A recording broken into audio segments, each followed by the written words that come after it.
Why let's just be friends. Let us interview the subjects. The AFC, a la Mr. Nice Guy, comes walking in, crying and bubbling. Pook shines the light in his eyes and walks around him in a circle. Now, Mr. Nice Guy, why are you so sad? Because the girl I want only sees me as a friend. What? How do you know? Because I ask her out consistently and she says, let's just be friends. Poor Nice Guy. His heart is shattered and scattered across the floor.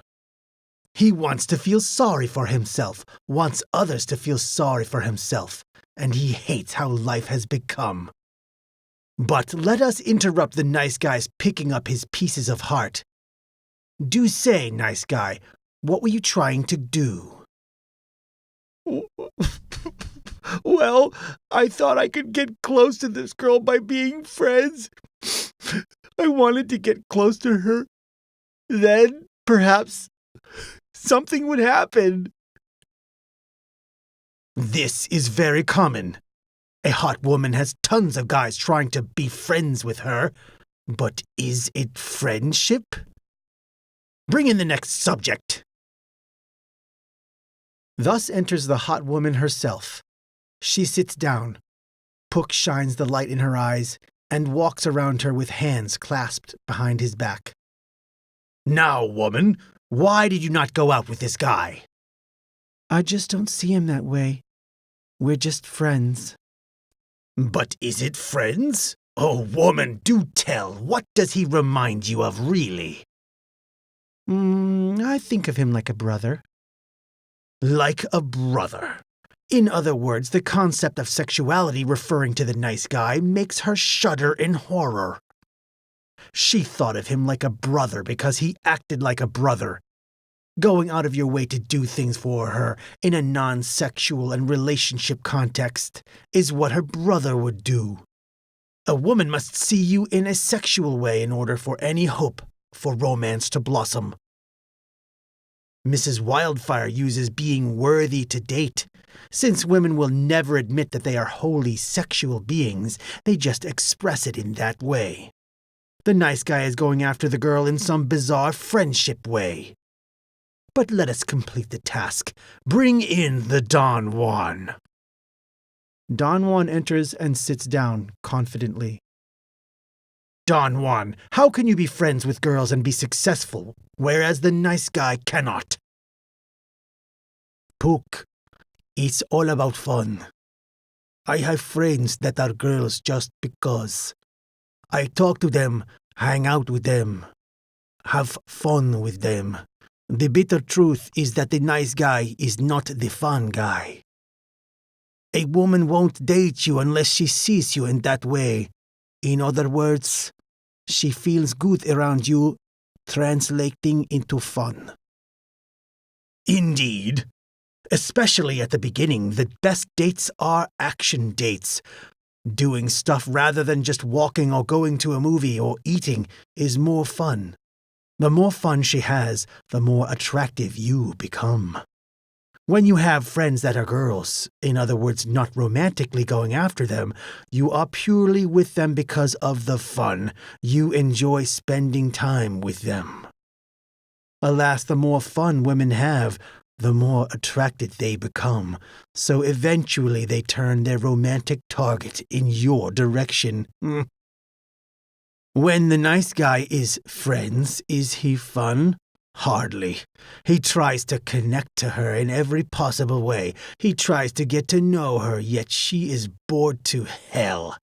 And thus she uses him as an emotional tampon. A girl will not consider dating a guy who bores her. If there were any rule with women, I would say never bore them. Make them laugh, make them have fun. Hell, make them cry. Make them embarrassed, but never bore them. Also, there is the element of comfort. You'd be more likely to hang out with someone you know, right? The same as with women. A girl that feels comfortable with you will always be much more likely to be interested. There is another reason why female friends may become interested: sheer numbers. Let's have fun with this. Here's another way to look at success with women, whereas the success is defined as success with women, a mathematical equation for it. Initial appearance times personality times challenge. Then add in mystery, and then multiply all of that times women. What are you high in? What needs working on? Your initial appearance? Your personality? The challenge you represent? Your mysterious quality?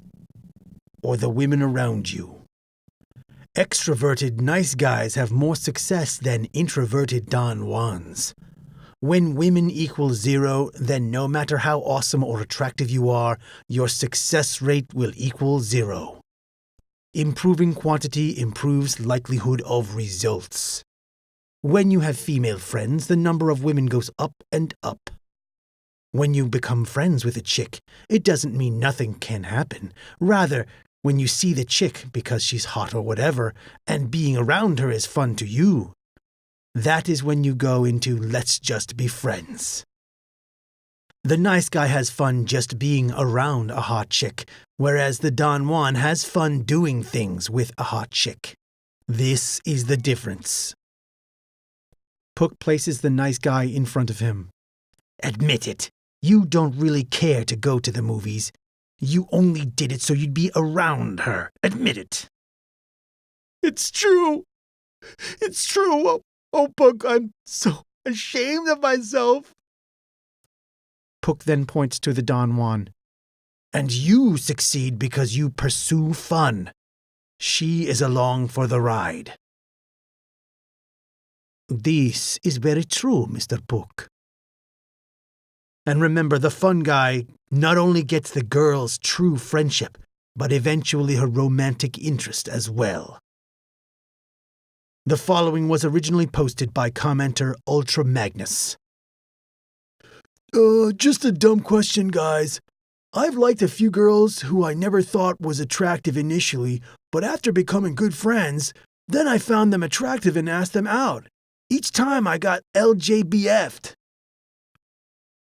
Once a girl sees you as a friend, you will always be a friend.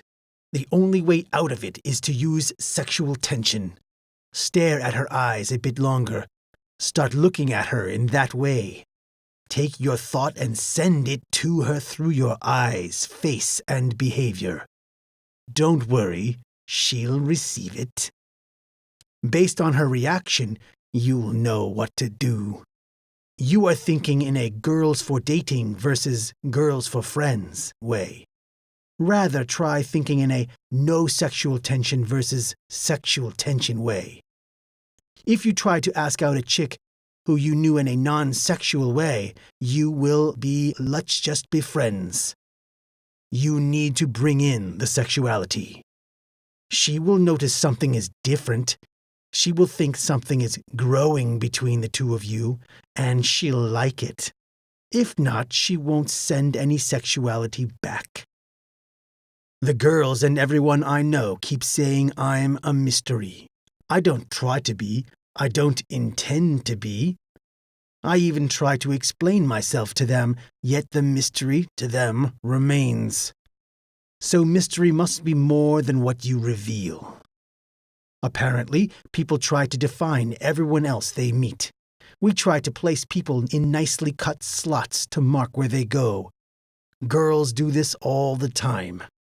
They want to figure you out to decide what role you will have in their fantasy, if you should ever be relationship material for them or their friends and so on, i.e. lover, friend, or loser. If you keep defying the mold they have for you, you will be christened a mystery. Most people are static. A year from now, they'll probably look the same, act the same, and be the same. But if you are in a state of flux, easily done through self-improvement or self-discovery, if you will, every slot they will try to stick you in will fail. People see Pook. Look, he is athletic. He enjoys talking about sports. Therefore, he is a jock.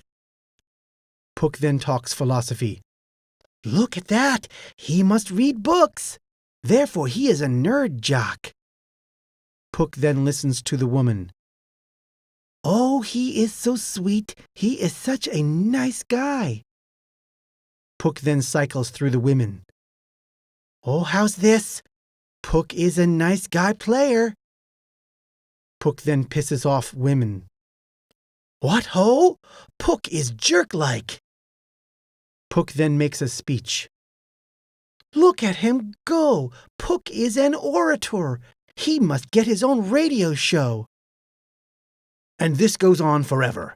In the end, they conclude Pook is a nice guy jerk player, who is a writer, orator, and a nerd jock. No wonder they are confused.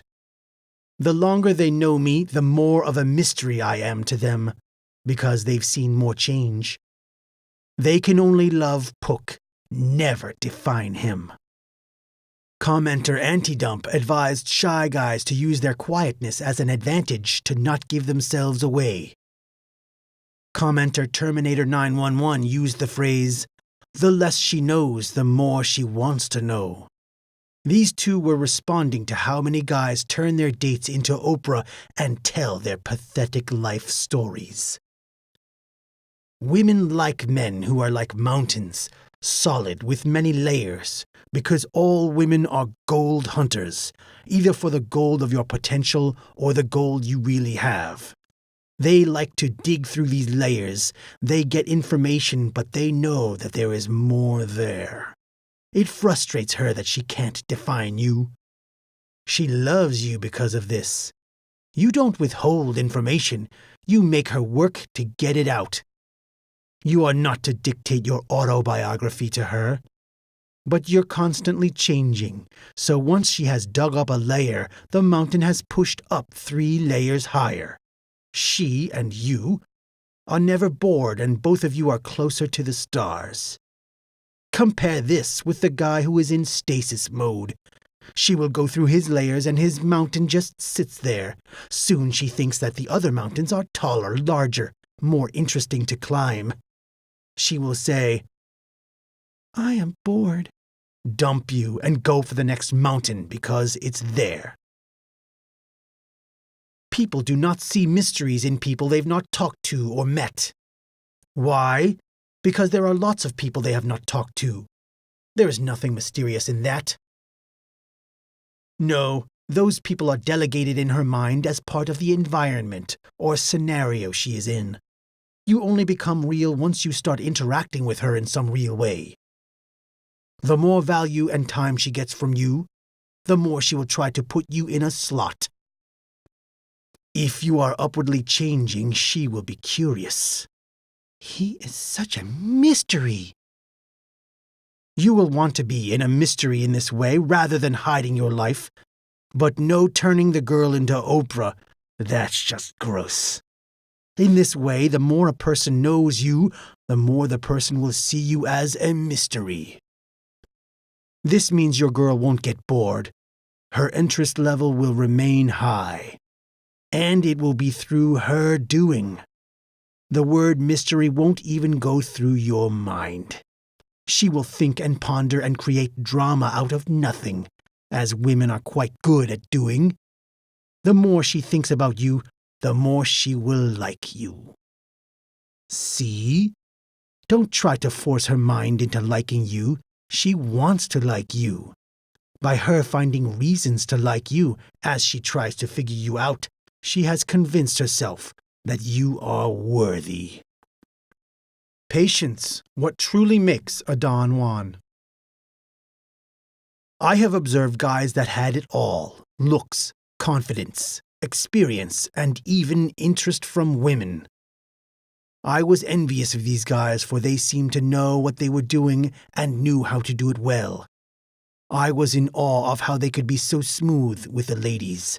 Their abilities amazed me. Where I worked at, there were a couple of women who all the guys wanted. These women had initial interest in the guys mentioned above, and as you can imagine, those guys had quite a bit of interest in them. So the guys moved in for the kill. They unleashed their charm, their wit, their humor to get the women they so desperately desired. In the end, both women had ditched these guys and went out with me. So what happened? How could guys with more experience, confidence, wit, and looks buy the most in-demand women in the area? And how could someone like me, who lacks in these certain areas, succeed when such smooth ladies' men fail? It all has to do with patience. These guys failed because they came on entirely too strong, too fast. After a couple of dates, they wanted to marry the person. Though they were smooth, they could not hold back their desire for a girlfriend. The women sensed this and recoiled from them instantly. Women on initial dates simply want to have fun and have a good time. Men can throw too much affection too soon, too fast, and scare the woman off. Women find this as desperation. It is the ultimate turn-off to them. Patience is not inaction nor chickening out. Not asking out a woman you're interested in is not being patient, but being stupid. Patience is controlling your eagerness. Have fun with the woman. Don't take your outing so seriously. A woman must feel comfortable and secure with you before intimacy can begin. The key to her feeling comfortable and secure is by having fun with you. Patience is also outstanding at attracting women, too. Those Mr. Smooth men I knew would be there the moment one of the women called their names. If she said, "Hi, Mr. Smooth Dude's name," they would stop whatever they were doing and talk. I, on the other hand, simply greeted them and kept walking.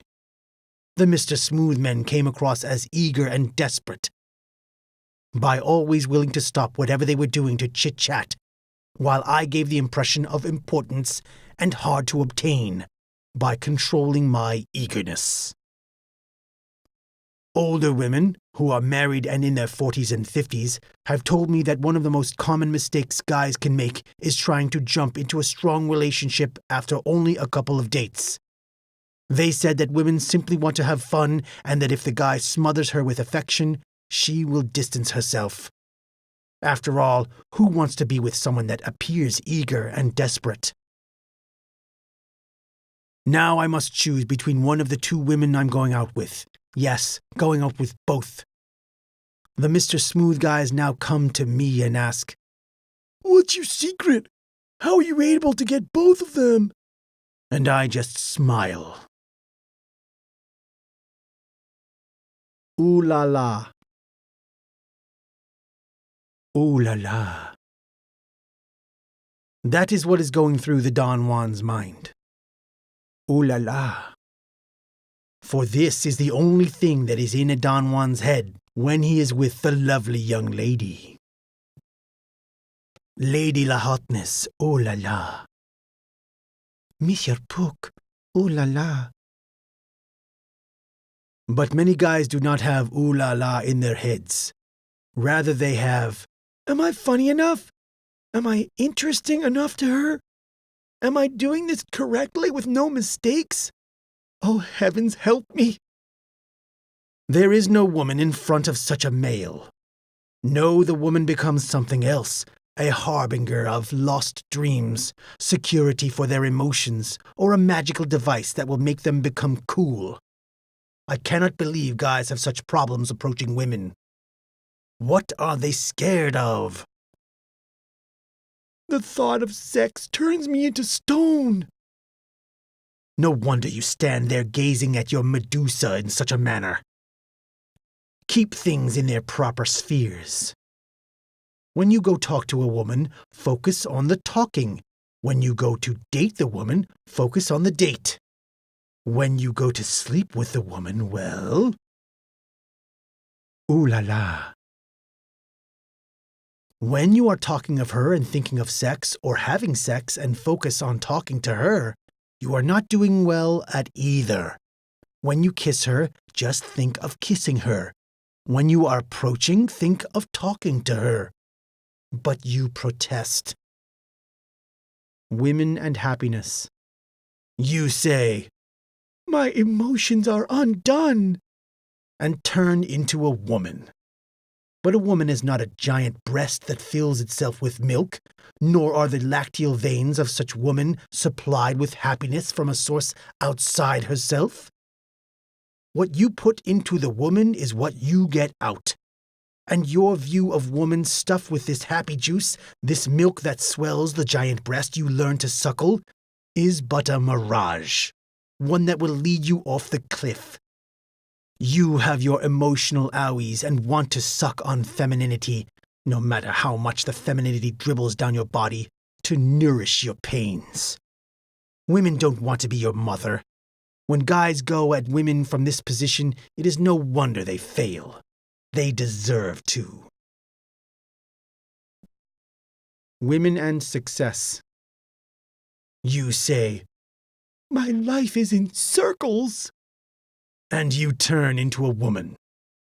But a woman is not, in herself, a torch of glory that shines her light abroad.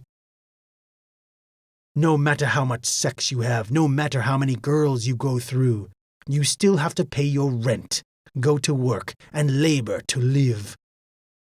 More girls will not transform your sorry life.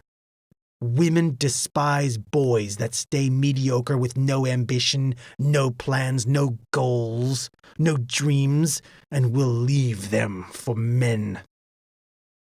Women and life.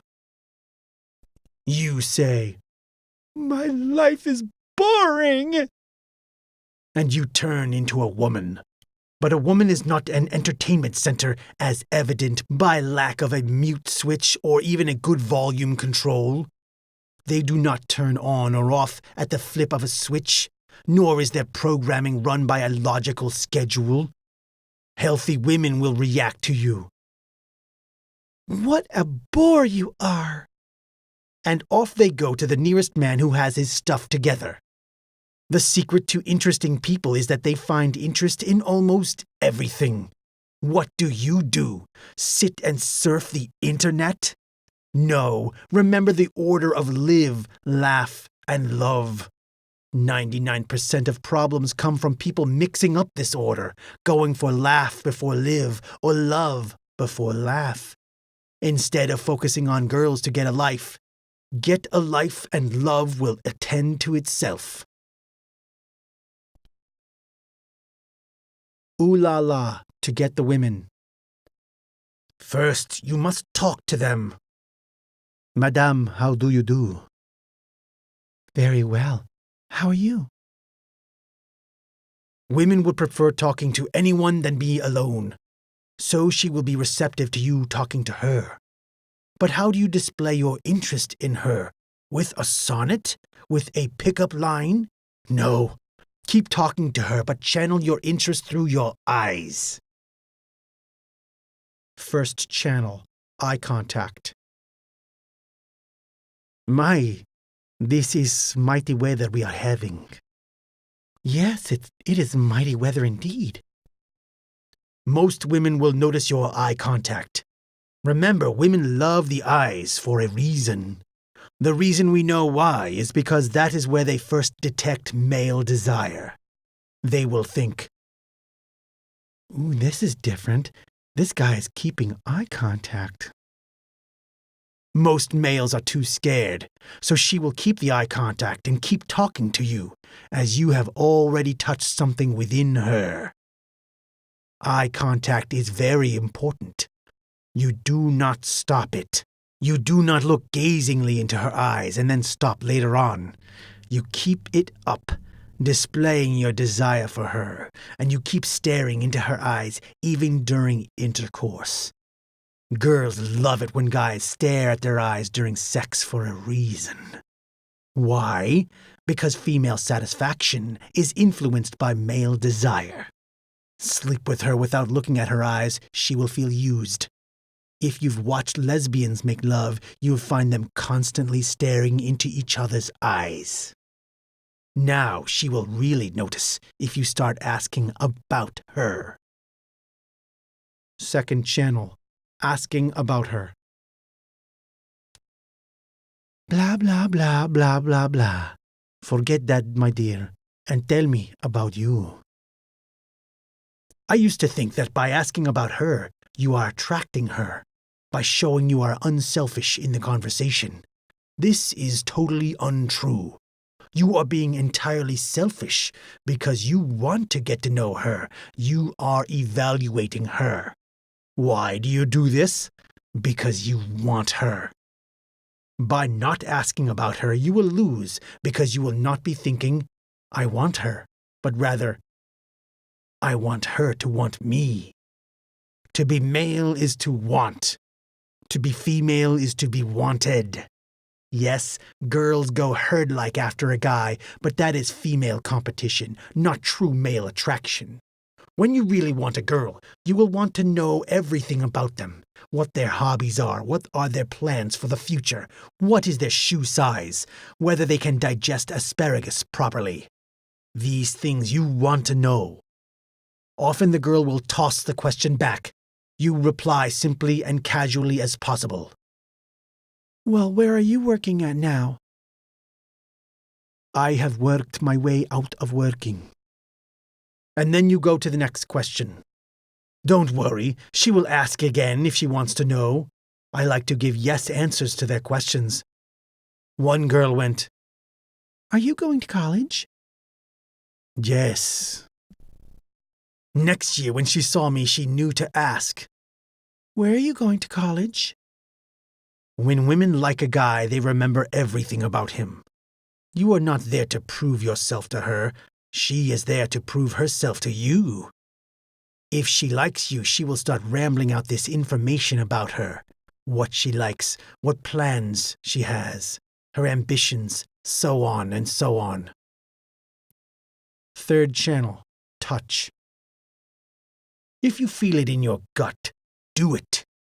If you do not have ooh la la in your head, you will do something completely off. So touch her when you think you should, kiss her when you think you should, and so on. Pook noticed the girl looked very cute, and so took her in his arms. Ooh la la, she squeals. Pook noticed she sat there, babbling endlessly, so to shut her up, he kissed her. Ooh la la, she laughs, pulling away. Ooh la la. That is my philosophy. Let it be written in the sky, written in the stars, so your mind will wash away that old toxic analysis. Ooh la la. And this is our mission and destiny. Some people have so confused the easy life and the hard life that the path of security of walking on eggshells throughout life will make their life easier. But it is when you throw yourself into the fire that you learn everything. Analysis, goodbye, and self-doubt, farewell. No glory lives on the back of such. And Don Juan, dream on, life awaits. Ooh la la. Come, sirs, drink this tonic I am handing you. No more doubts, no more what-ifs, no more stupid suspicion of whether she is manipulating us or not. Drink, drink, and put it down the hatch. Ooh la la. Join me, ladies. Let us sing it together. The ladies gather and squeak. Ooh la la.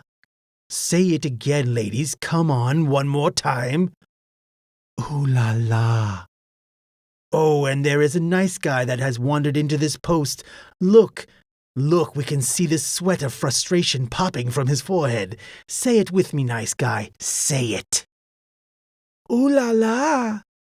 Again. Ooh la la. And alas, several more beings of melancholy have stumbled into the post. Here comes forth a philosopher, so sad and teary-eyed, not knowing what life is about. And following him is a seductionist, stuffed with analysis and flowing electronic text, bitter that the reality of women seems so horrible. And there comes a young man who has lost the girl of his dreams, who doesn't realize that it was the dream that made her divine, not her making the dream. And he's green with jealousy as he doesn't think he'll ever find another woman of his dreams. Come, sirs, you depress me. Say it together. Ooh la la. Ooh la la. Again? Ooh la la. You are going to approach a woman. What is on your mind? Ooh la la. Oh, and she is receptive to talking to you. Now what could you think? Ooh la la. You asked her out and she said yes. Now what will be going on in your head on the marvelous and enchanting date? Ooh la la. Ooh la la. Ooh la la. You're kissing her. You're making out with her. She is getting undressed. My goodness, what is in your head? Ooh la la. Pity the fools in life who martyr their love life on a calculus of analysis. Go out there now with a smile on your lips and a spring in your step. Keep in mind this commandment of life. All together now. Ooh la la.